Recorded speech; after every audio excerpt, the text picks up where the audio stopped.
Richard Skipper celebrates. Every show is a celebration. Each show, Richard delivers the artists you love, showcasing what makes them unique. Never gossipy. The antidote to a sometimes hectic world. Now, here's your host, Richard Skipper.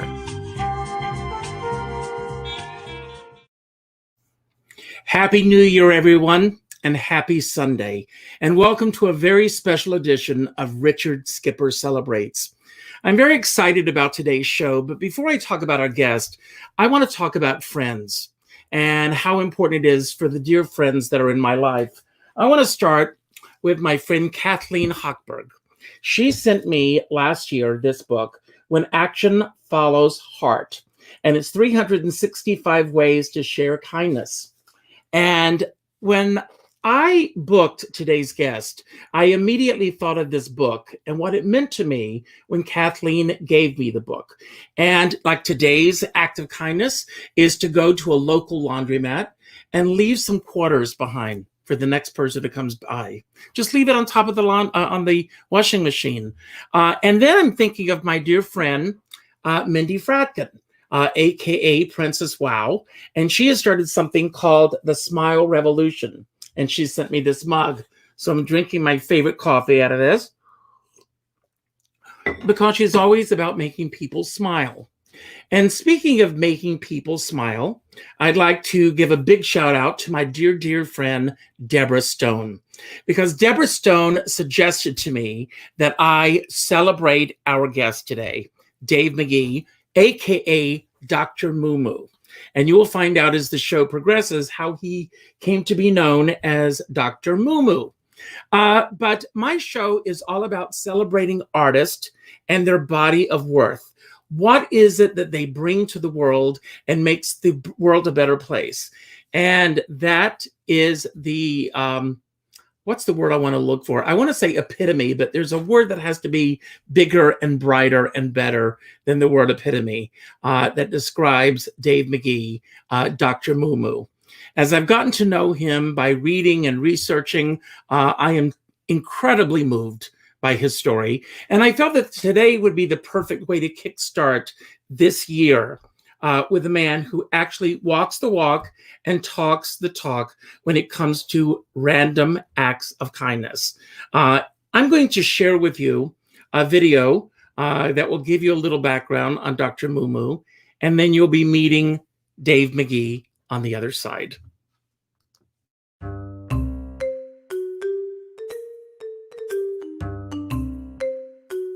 I'm not trying to save the world. I'm not trying to take people off the streets. I'm just trying to give people a moment that they know that somebody loves them. And that's the reason I go out once a week and hand out a $100 bill to somebody. A snack, anybody? Want a snack?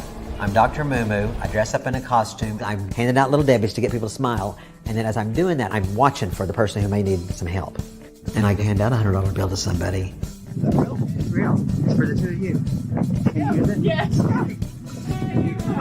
You're welcome. Reach. Yes. Thank you. It's okay.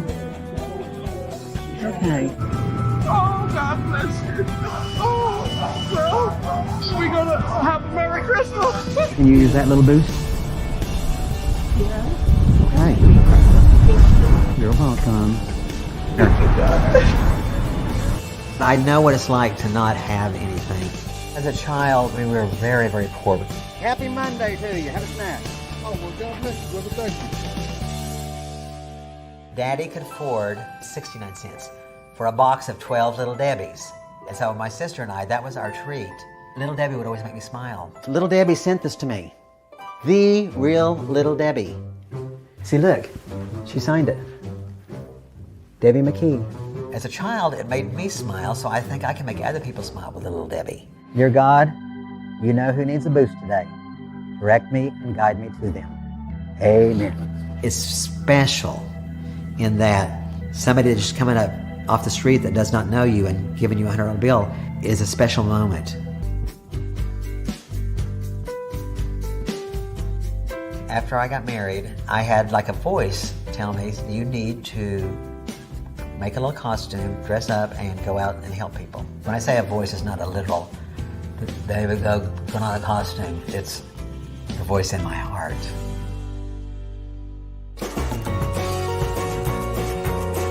I had all these black and white cows everywhere, and so people just started saying, oh, you're Dr. MooMoo, you're the chiropractor, all these little puns, and it stuck.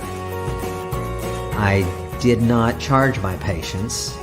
I had a cookie jar that whatever they could afford, they dropped it in there. I would take out what I needed to pay the bills that day, and the rest of it I gave away. From 1983 to now, so it's like 36 years I've been doing this. I always kept dressing up as Dr. MooMoo a secret from everybody because that was something just personal to me that I was going to take it to my grave. The only person who knew was my ex-wife. Oh, there's a homeless story. Did you read it? Within a year, I met Mark after getting divorced, and we've been together now. It's 26 years this month. It's a very loving, caring relationship. Dave was taking on his character of Dr. MooMoo almost our entire time together, and I really just became aware of it about a year ago. It's kind of like they outed me. I come out of the closet being gay, and I come out of the closet being Dr. MooMoo. I was in 2 closets my lifetime. It wasn't really shocking. It was all consistent with his compassion for other people.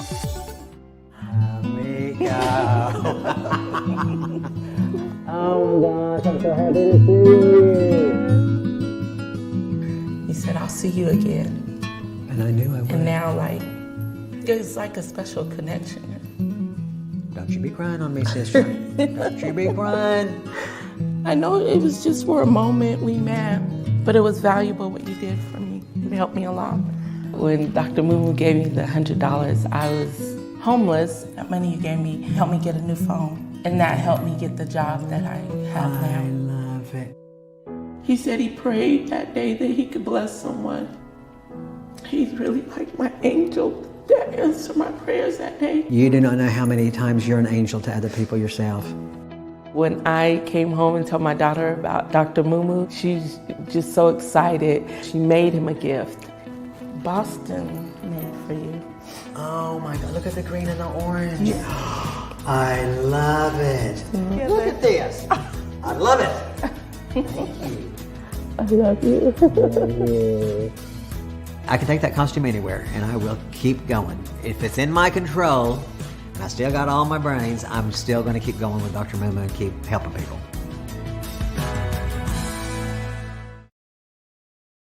Dr. MooMoo, I finally meet you. I want to Hello.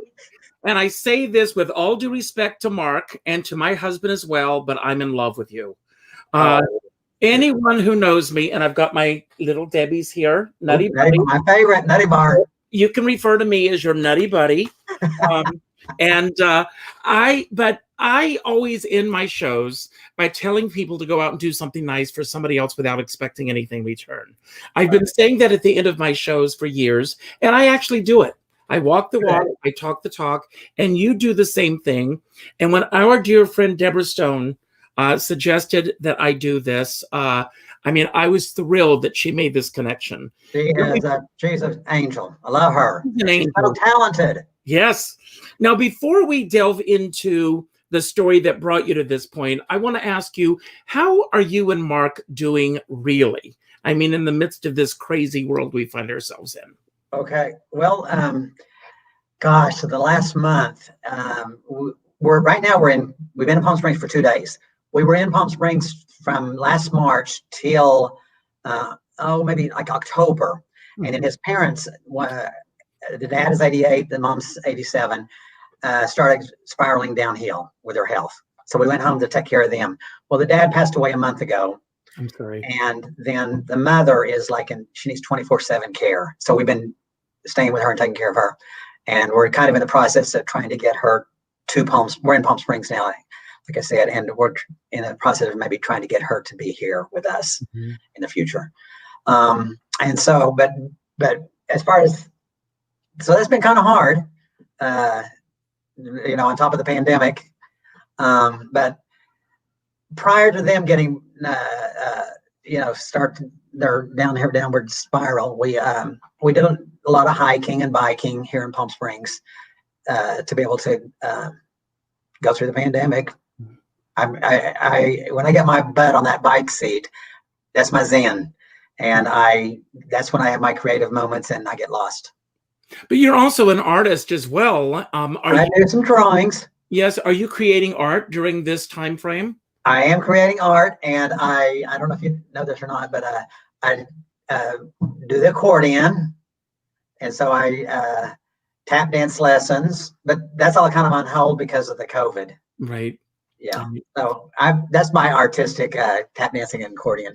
Now, and there is another unique connection that you and I had here that I'm going to share.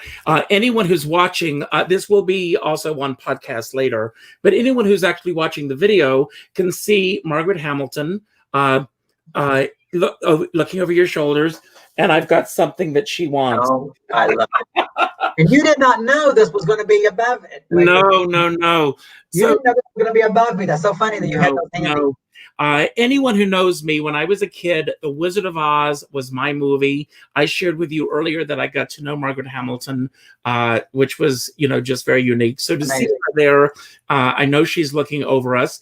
And the wonderful thing, and I'm going to say this about her, she played the Wicked Witch of the West, but she was the nicest, sweetest person on the planet. And your story, should I call you Dr. MooMoo or should I call you Dave? You can call me Moo. A lot of people just call me Moo. Okay, Moo. I want to ask you, you've had a lot of bumps in the road, but you have overcome those bumps. So I want to talk about a few of those bumps and how you got through it. Because right now, all of us are dealing with a major bump in the road. We got some bumps, that's for sure. And as my dear friend, David Friedman always says, we're all in this together, but we're not in the same boat.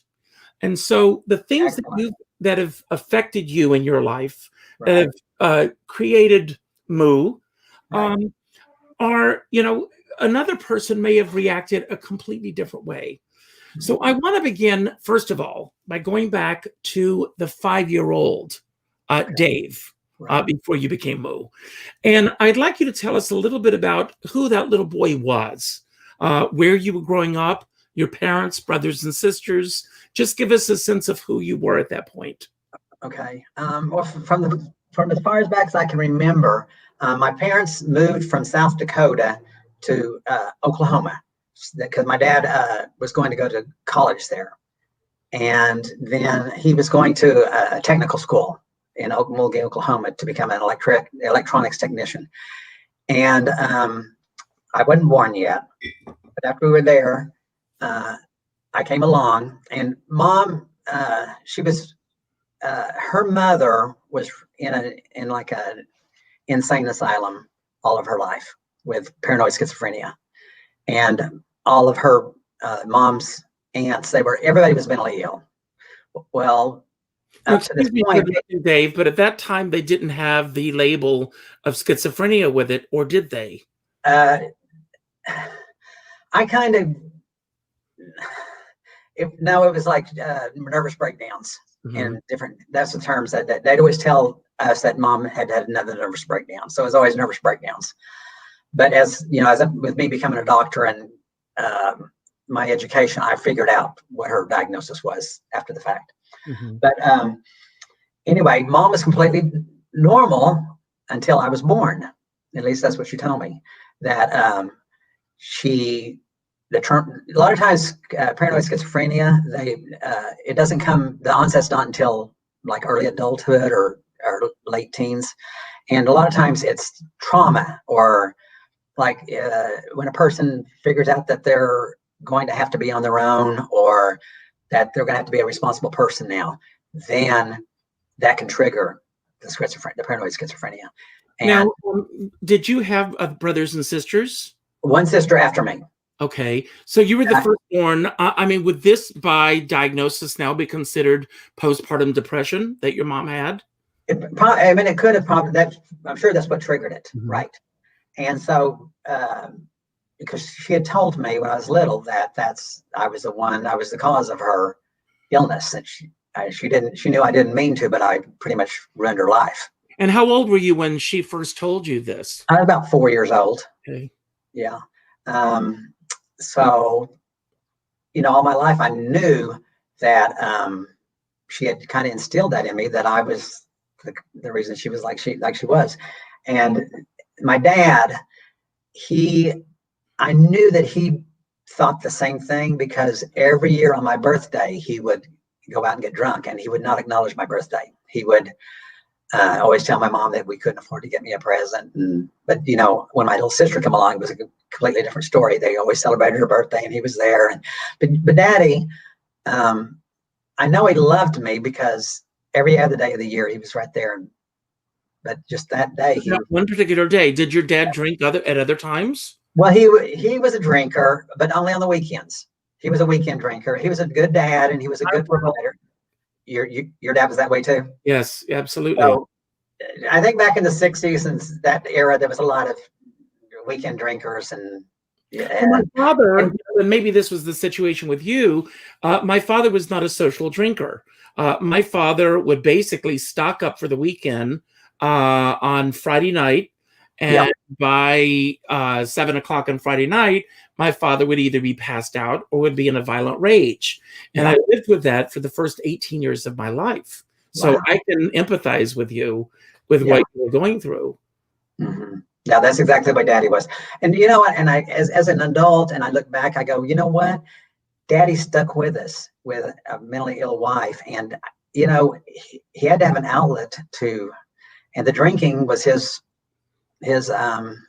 that's the way he kind of, he had something to look forward to.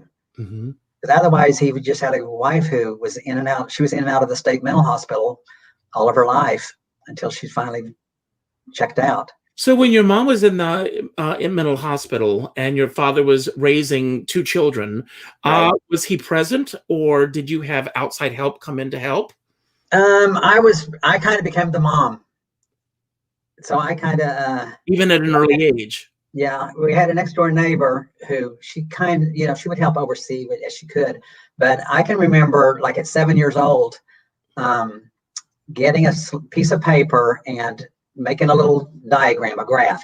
At the top, I'd say Mama's medicine, and I'd put the days of the week, and then like lunch, breakfast, lunch, and dinner at the top. And I would make my mom check off that she took her medicine each day at the point of times, because if she took her medicine, she'd be a mom and she'd stay home with us. And so, at 7 years old, and I look back, I go, man, I was kind of responsible, mm-hmm.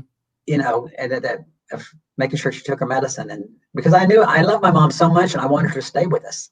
Of course. And I knew if she took her medicine, she would. But now, I mean, some children feel, especially when you're dealing with a parent that's dealing with like alcoholism, as a result of my dad's drinking, I don't drink at all. So did you ever have the fears or concerns that you would go down the same path that your mom did? Oh, absolutely. No, because it was so prevalent. I mean, and her brother, Mama had a sister and a brother, and the one brother, I mean, he's very successful. He had like a yacht and an airplane, and but he fought depression severely until he was sailing around the world in his boat and was stopped there to have drinks with the locals, and was talking at the bar with the person who had the parasailing company. And he said, would you take me up tomorrow? He said, I'll pay you X amount of dollars to take me up. And I want to let go of that whatever you hang on to while you're parasailing. And then I want to dive. I just wanted, he loved doing, he was a skydiver. He loved doing tempting death things. And so he said, I want to do that. And so the guy said, okay, we'll do it. So he did it. And my uncle knew exactly how to land so that he would break his neck. And so this was his way of committing suicide. And everybody thought it was an accident, but then they later found the note in the boat. And your grandmother also committed suicide. Well, my grandmother, her sisters. Her sister. Grandma, she died in the mental institution. at the state hospital. But her sisters, they walked into the town's lake and didn't walk out. It was a really bizarre way to die. I mean, it's very interesting because suicide is one of those things that I've had a friend that committed suicide and everything, and there are different stages that go with it. There's anger, there's fear, there's also hiding it because there's a shame attached to it. How did your family process this as it was unfolding? Well, actually, with Mama's suicide, I mean, I guess I can talk about that, right? Yes. Daddy was in the hospital. I was 11 years old, and Daddy had gotten a rare, muscular debilitating, like Parkinson's or one of those things, but it was very, very rare. And they told him that he only had like a week to live, and that they needed to bring down his parents and all the family to come from South Dakota to say goodbye. And so they had all come down. How old were you when this was happening? 11. Okay. I was 11 years old.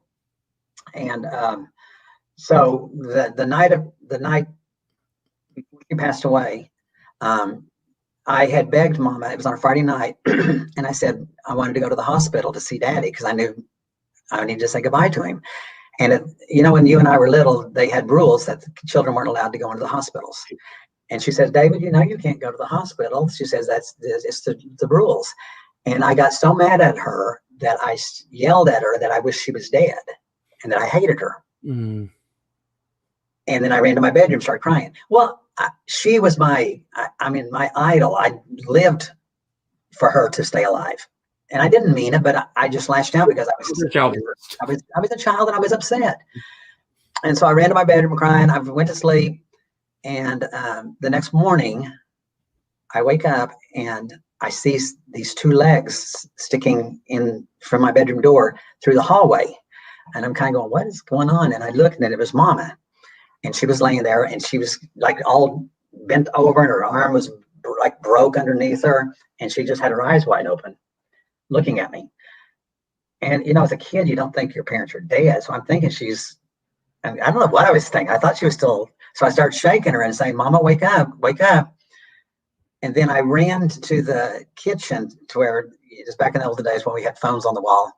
I ran to the phone on the wall and I called the next door neighbor to say, something's wrong with Mama, you need to come over here.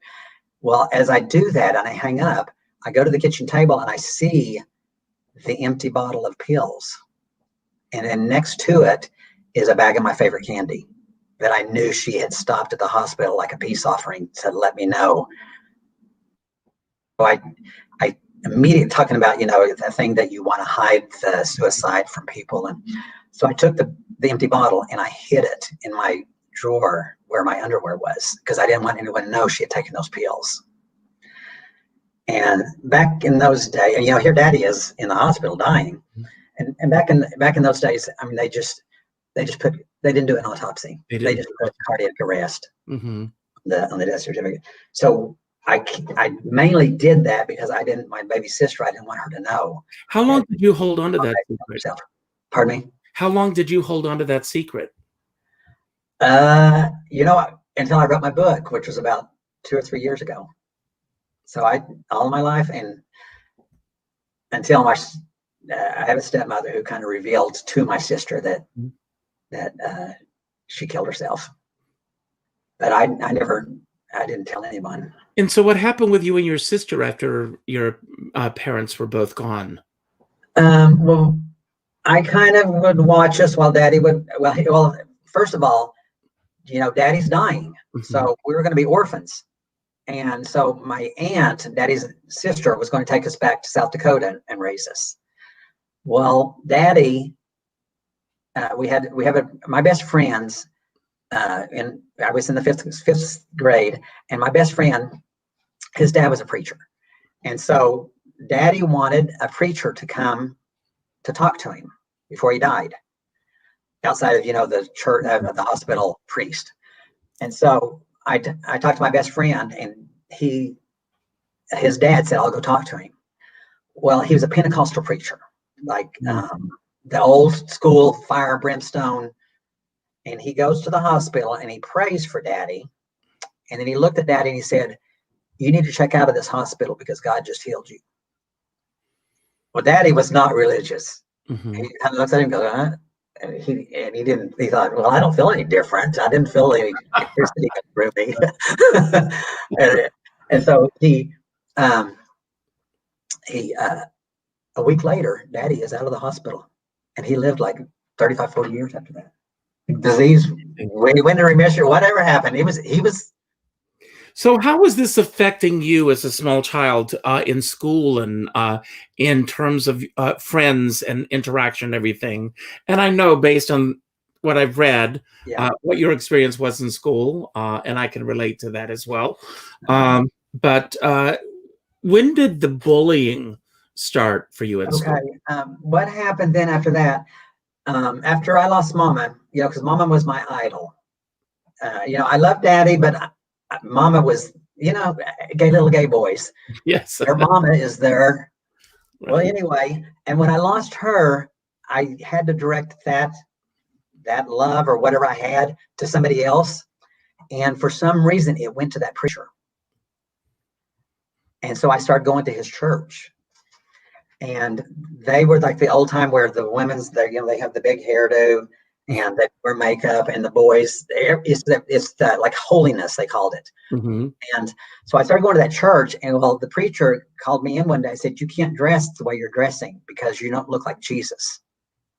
And so I kind of went, well, and so they wanted me to like wear a white shirt buttoned up to here with long sleeves, and your hair had to be greased back and real short, and wear like wingtip shoes with slacks. Well, at that time, at that time, everybody was wearing bell bottoms and long hair and t-shirts and platform shoes and tennis shoes. And so I stuck out like a sore thumb. But I loved that preacher so much, I would do anything he told me to do because he was like my new mama. Mm-hmm. And so, and then he told me, he says, when you go to school, you need to fast, which people back in that, I don't know if they do it now, but you'd pray and fast. Mm-hmm. And fast means you don't eat. Right. You give up a meal for Jesus to answer prayers. And so he said, you need to just go to the cafeteria and you need to take your Bible and you need to fast in front of all the school and read your Bible while they all eat. Well, I did it. I mean, because that's what you wanted. Absolutely. Whatever he said, I would do. It was definitely like a cult. And I was right there. I was in the front pew of that cult. And so one day I went into him and I said, "Brother," so what his name was. And I said, the kids were all, every day they would beat up on me. It was back in the day, they'd flip you on the head like that. Flip your ear. Flip your ear and every day, nonstop. When you change classes, there'd be that new person that'd be right there behind you doing it, and the whole class laughing. Well, finally, I just told the preacher, I went to him, I said, "I just can't take one more day of this." I said, I was on the verge of wanting to suicide because of the hell I was going through.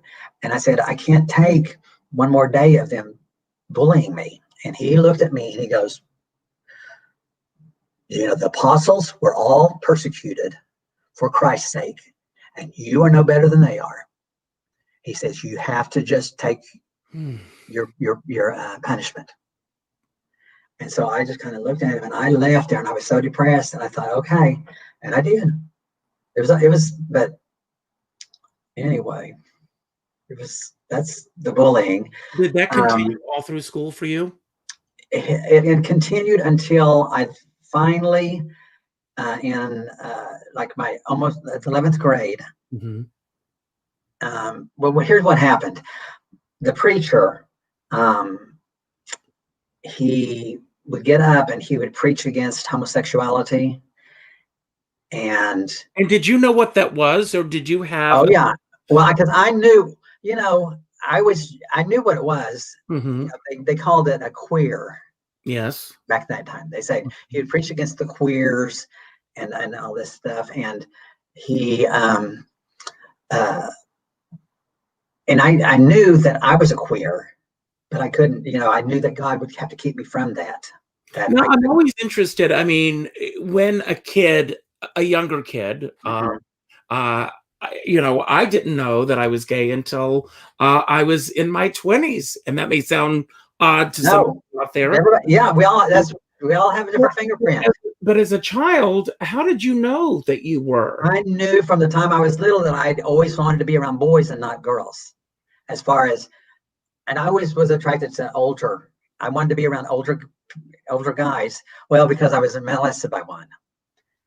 And so I kind of had that attraction of being around. As far as playing, I always wanted to play with the girls. Mm-hmm. But as far as wanting to have attention, like hugs or things like that, I always wanted to be by boys or men.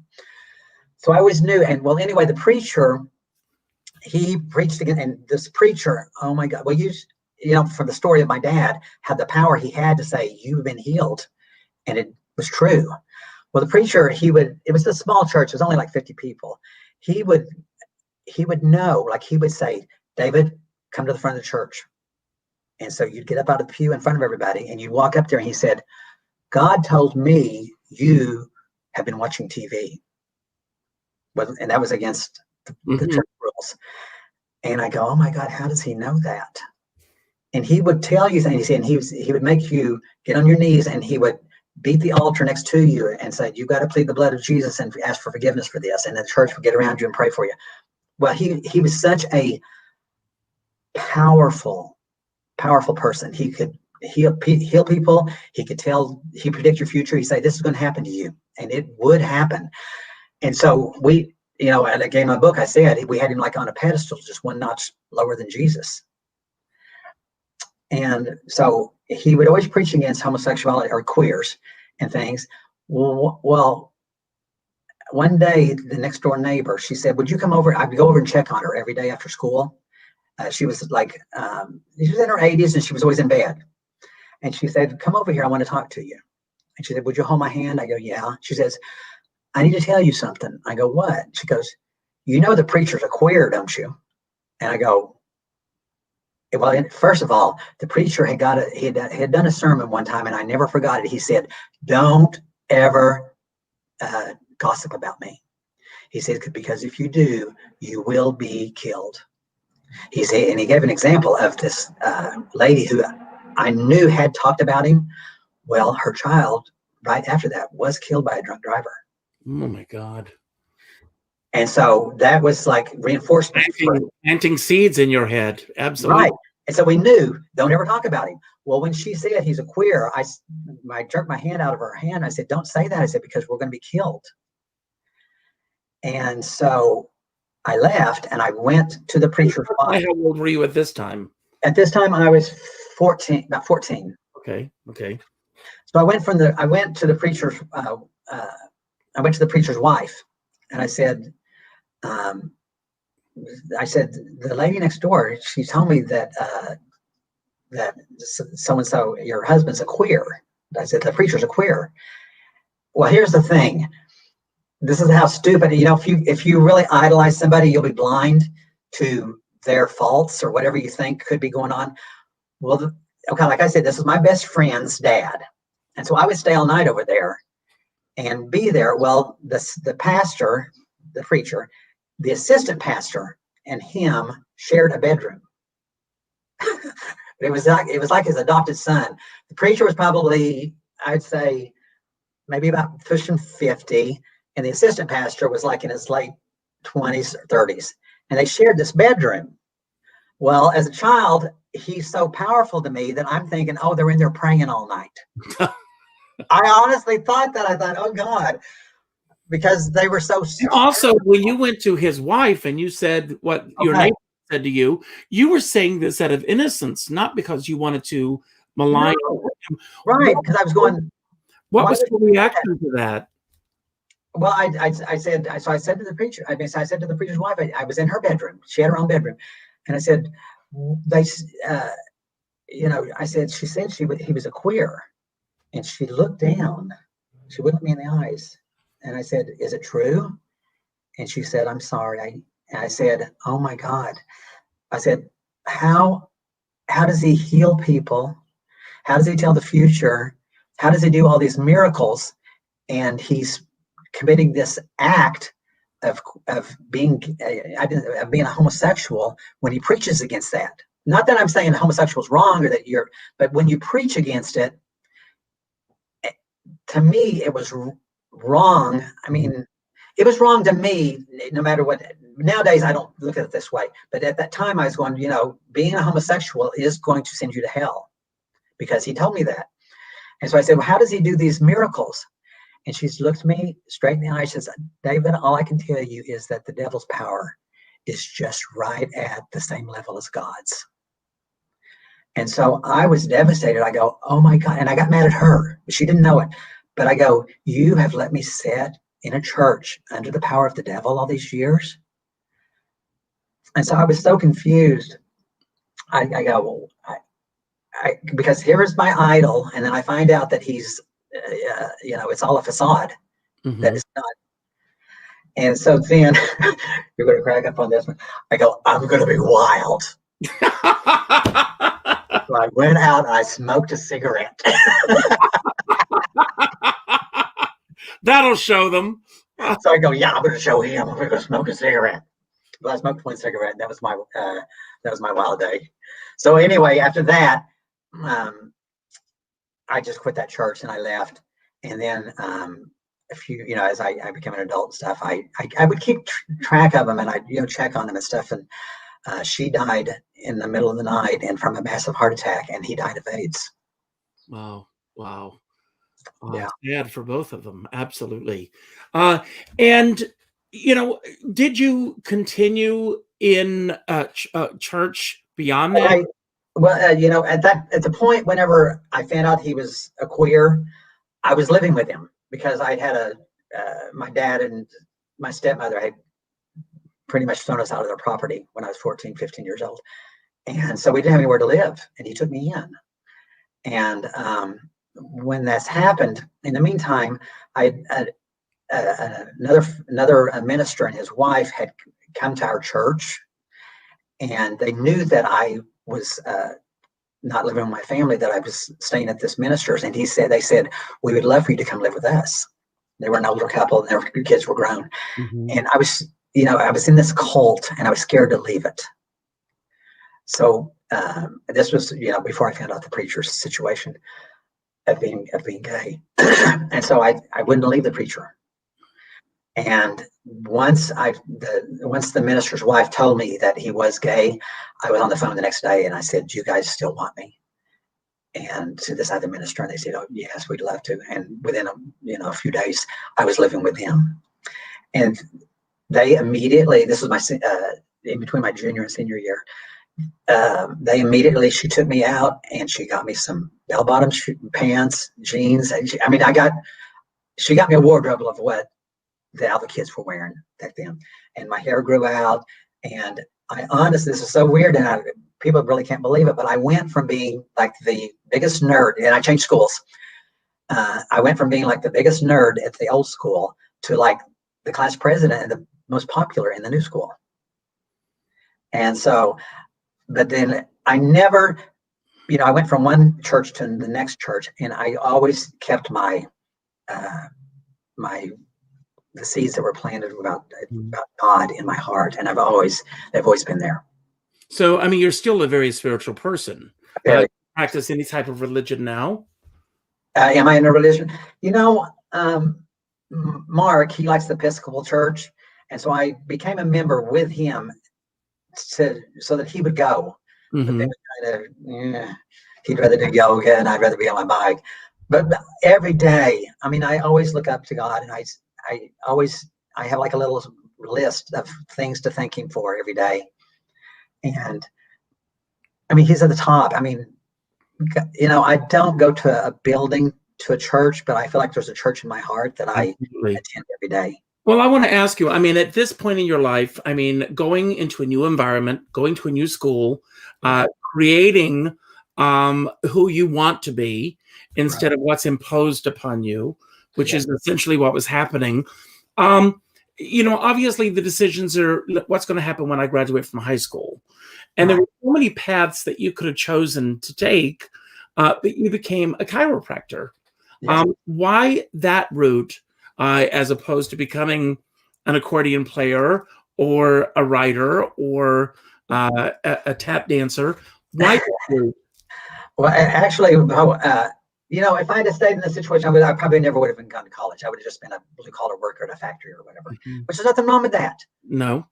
But the minister that I went to live with that finished raising me, they encouraged me they got me like on a Social Security that it could help pay for my school and give me some money, because of my mother being gone and my dad out of the picture. So I decided they said, do you want to go to college? I said, yes. And I said, did they know that you were gay at this point? Were they? Nobody, my adopted dad never knew, because I had gotten married. I was groomed to be married. And so and he passed away right after I got divorced. So I got divorced and he passed away at 67 and I was like 30. And then my mother, on her deathbed, she knew, because she saw I had a wedding ring on, and she knew that I had a roommate, Mark. And then so how I knew, she never did confront me about it. But when I left, she asked her daughter, which was my adopted sister, she said, do you think they're married? So I knew she knew that there was a bond between Mark and I. So I want to cover the aspects of Dr. MooMoo before we run out of time. Your story. Now, you do have a book that covers all this. Snippets from the life of Dr. MooMoo. And if there's, and I gotta say this: if there's anybody out there that's an agent, a literary agent, or a publisher, I am looking. I think better than that. I mean, this is a movie. This is a television. So you become a chiropractor, and you are a successful chiropractor. But one of the things that really blew me away with this story is the issues that surrounded your practice when it comes to insurance, which is a big issue in this country. So if you can tell us, how you came to that point with the way that you were leading your practice. Okay. Well, when I was back in the 90s, when I started practicing, chiropractic was not as mainstream as it is now. And a lot of insurance would say, well, we're not going to cover this. You can't see your patient. But once this, there's so many rules and stipulations that I was kind of going, I had a lot of elderly patients, and I lived in Kansas City, Missouri, which is very urban, but my practice was like 30 miles north of there, which was rural. It was very, very, a lot of farmers and a lot of people who didn't have a lot of money. And so I thought, I'm not going to tell my patient that they have to stay in pain. I'm not going to be able to take care of them just because they don't have the money to pay me, and because their insurance won't cover it. And so I finally, something just hit me, said, you know what, don't charge them. Just get a little cookie jar, put it by the window, and when they leave, just have them drop in what they can afford. And so I said, well, I'll try it. And, so there'd be days where when a patient will walk out and you just hear coins hit that bottom of that cookie jar. But my philosophy was, I tried to not be anywhere near the cookie jar when they left, so I didn't know what they put in there. And I would never look in there until the end of the day just to get the money out so I could deposit it. So if the person put in a huge leap of faith on your part to do that. So the person who gave me 25 cents or the person who gave me $25 or $250, they all got the same care because I never knew what they gave me. And do you know what? Every month, all the bills were paid. I had gas money. I had the things I needed taken care of was all paid, and I had my $100 a week to be able to help to do Dr. MooMoo. So It Well, was, I know that Dr. MooMoo came about, as we saw in the video, because of the cow pictures that were in your office. right. But when was the first time that you actually went out and started distributing $100 bills? It's like 1980, around 1983, 84. I got married in 1983. And then shortly after I was married, I've been married to a woman. Um, I had this voice tell me I needed to do this. And so I'm kind of thinking, oh, that's so crazy. I'm not going to do that. Well, that voice kept saying, yo, yes, you are going to do that. And so I finally said, okay, well, I'll talk to my wife. And I talked to her and she goes, you know what? I completely, my wife, she was the best. She had me on a pedestal. I couldn't have got a better person. She, if I'm going to be married to a woman, she's the one to be married to. She was Well, fantastic. you know what I love about the fact was that she was supportive of what you wanted to do. Absolutely. She said, okay, let's get to making this There are a costume. lot of people who would go, "Are you crazy?" Right. You Right. know? Especially with my mom, right? Yes. With my history. But she said, okay, let's get to making the costume. And when we first started out as Dr. Mimmu, we would do it in the car instead of me walking around town. So she would drive and she'd have on her sunglasses on and kind of incognito too. And we just drive around until we found out who we thought needed help. And then we just drove down. Now, was there a reason why you chose to wear a mask when you were doing this? Okay. We usually would, we live downtown in a high-rise apartment, and most of the people who are waiting on a bus or need help, you're not going to really find that in suburbia, because suburbia, everybody's taken care of pretty much. Mhm. They all take care of themselves. But when you're in the downtown areas, that's when you've got people who are going to the shelters and that need help. Or, New York is a different situation because a lot of people use mass transit. But in the Midwest, if you're using mass transit, you need an extra dollar. So usually I find all the people that I need to help at the bus stops. Well, when I lived downtown, and if I didn't have a mask on, and I gave somebody $100 bill, and back in the 80s, $100 bill would be like $1,000 bill now. Mm-hmm. It's a lot of money. And even now, $100 bills, it gets people's attention. But if I didn't have that mask on, then I wouldn't be able to walk out my apartment door without people saying, "Oh, there's that guy that gives away $100. Let's go get some money."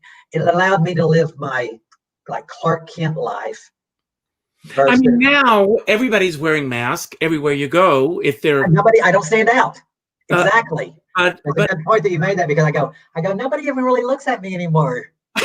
Like I'm a weirdo. I mean, if you walk up to someone and you're wearing a mask, obviously that's a very unusual thing to happen. What Right. kind of response did you get the first time you did this? There would be a lot of times that when still today, I've had so many people be mean to me, and they think I was a clown, or because people are so petrified of clowns, and that they would literally be kind of mean to me and say bad words. And it's so funny. It's mainly the white people.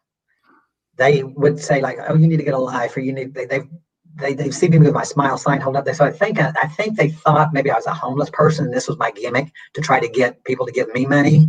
Like the street, like the people who held out signs at the street corners to get money. I mean, I'm going to be honest with you. When I told a friend of mine that about you and that I was going to be doing this interview, and I told her what you did, which I think is phenomenal and wonderful, she said, "Well, does he really think he's helping people instead of trying to get them the help that they need?" You know what? You can't. Me as one person, I can't save the world, but I Right. can give one person one moment of hope, for even if it's just for them to say, "Oh God, I can go get a hotel room tonight and take a shower." And take a shower. Yeah. And to me, that's my duty, and that's my purpose in life. It's not to save the world or to eliminate homelessness or to feed the world. My purpose in life is to make one person happy that day. And I have these little cards. I'm going to show it to you. These little smile cards that I had printed up. And on the back, it says, there's a picture of Dr. MooMoo, and it says, "After you've done what this card says, pass it on to someone else who needs it." And then sign Dr. MooMoo. And what I do is I take 10 of these a day. and I put them in my pocket. And by the end of the day, I need to have an empty pocket before I go to bed that night.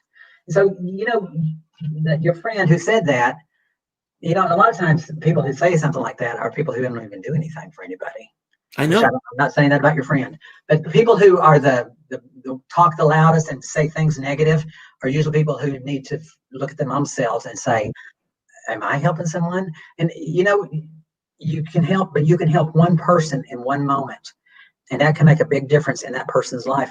I mean, one day I was out doing Dr. MooMoo. I was dressing my costume, and this voice said, you need to go over to this young couple. They were probably like 21, 22 years old. And they were staying away on the bus. And it said, the voice said, go over there and tell that young man he's special. And I kind of went, I'm not going to do that. That guy's going to think I'm nuts. And so I'm standing out Little Debbie's, and that voice came back and said, I said, get over there and tell that guy he's special. I love it. Well, I did. I said, okay, I'll do it. Well, I walk over there, and I hand him a treat, and I said, I'm supposed to tell you something. Something told me to tell you you are special. And he looks at me like I'm a nut, just like I knew he would. So he said, oh, okay. Well, I turn around, and I'm handing out Little Debbie's, and I turn around, and the guy is right there in my face, and he's crying. And I go, are you okay? And he goes, can you talk to me a minute? I go, yeah. And he says, you didn't know this. He said, but I just like 2 hours ago checked out of the psychiatric ward of the hospital for trying to commit suicide. And he said, what you just told me gives me hope. And so in answer to your friend, if you could just help one person and you save them from suicide, that's, for me, is more than me going to a soup kitchen and working every day. I totally am in agreement with you. I'm thinking of the movie. And I did work every day in the soup kitchen. I mean, I would go 2 days a week. My office manager, Ryan, worked in a soup kitchen. So I did things not just for dressing up to help somebody one-on-one, but I did things to help organizations, and we give lots of money to organizations. But so your friend is, I'm totally in agreement with you. I'm reminded of the film "It's a Wonderful Life." I've never seen it. I just saw it for the first time, believe it or not. I've seen bits and pieces over the years, but it was on a couple of weeks ago, and I watched it in its entirety. And I think about this with each and every one of us. You don't know how you've affected anyone on any given day. Exactly. And if if I helped that kid and kept him from committing, who's to say, the 2 or 3 days he may go in through depression and stuff, but just to know that you did touch somebody's life, and maybe he'll think about that maybe that was my purpose, that God created me and put me on earth to save that one person's life that one time. I feel like we all are put on earth for one particular purpose for someone. But I have to ask this question before we do run out of time. When Mark found out about it, how did he find out about it, and what was his response? Okay. Well, I didn't want anyone. I'm one of these that you don't do things to get a pat on the back. Right. Man, I thought, well, if I'm telling everybody that I'm doing this, then they're all going to be going, oh yeah, you're such a good person, and that takes away from my. I want to say this. I asked you to do this show, and every person watching is patting you on the back right now. And it is. Thank you. I appreciate it. Thank you, everybody out there in TV land. But when Mark, I didn't plan on anyone ever knowing. But what happened is the local newspaper, the Kansas City Star, had heard about my book. And they said, we want to read it, one of the journalists. And so he read it, and then he called me and he said, this book's not true. He said, there's no way that all this could have happened to you, and that all these stories. He said, I don't believe any of it. He said, I don't believe all of it. And so he said, I want phone numbers. And so I gave him phone numbers of all the people. And then he within a week, he came, he goes, oh my God, it is true. Because he wouldn't add leading questions. He'd just say, tell me about such and such. And then the person would reiterate exactly what was in the book. And so he said, I want to do a story on you. So he spent like a week with, us talking all this stuff. And all of a sudden there's a TV camera there. And I'm going, what's this? What's the camera? I said, I thought this was all incognito. or undercover.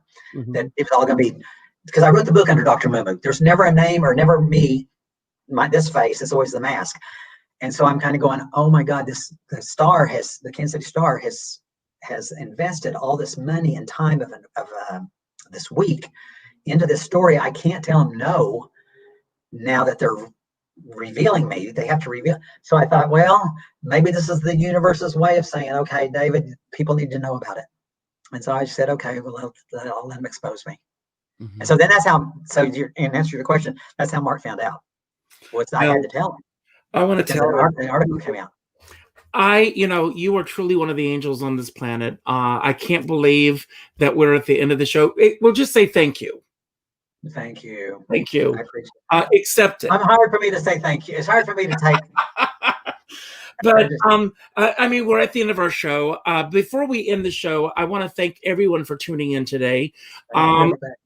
Thank you very much. If you enjoyed the show, and I hope you did, please go to my website, richardskipper.com, and sign my guest book with your thoughts about the show. If you haven't done so already, that helps to boost this show in other markets. I'm all about celebrating as many people as possible.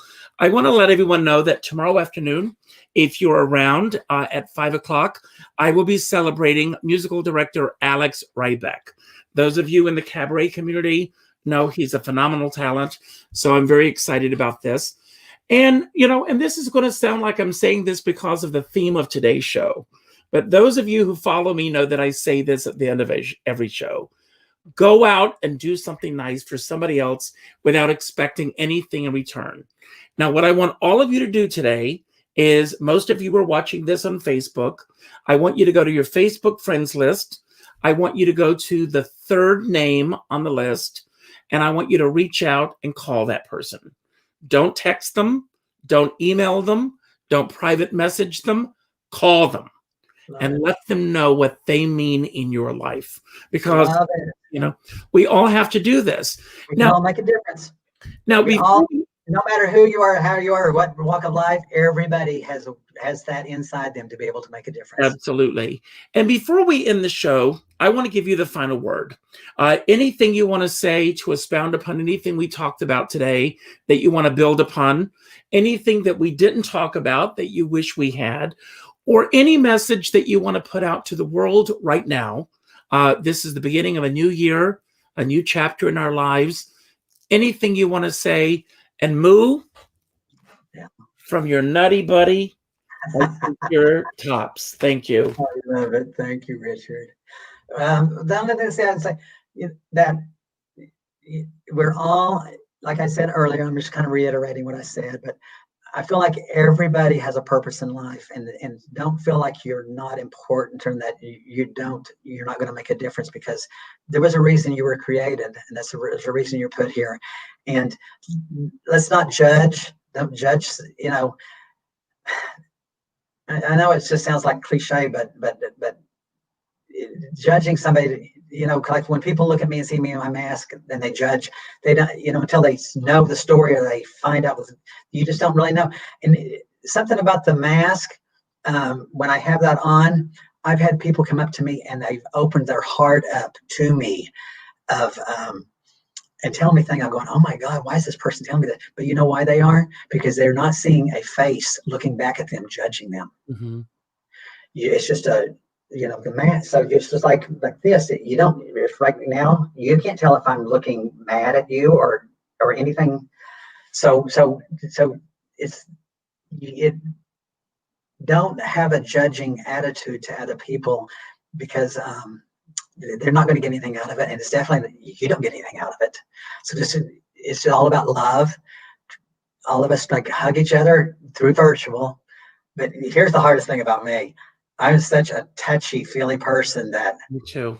It is this COVID has taken its toll on me, and all my friends going, David, don't you be touching, don't you touch it. And they'll say, you promise me you won't. And so I say, okay. And then, but anyway, so let's all love each other, and let's have a 2021 phenomenal year. Amen. And Richard, you're fantastic. Thank you so much. You are. Thank you so much. Thank you. Goodbye, everybody. Happy New Year. Happy New Year, everybody. I miss you.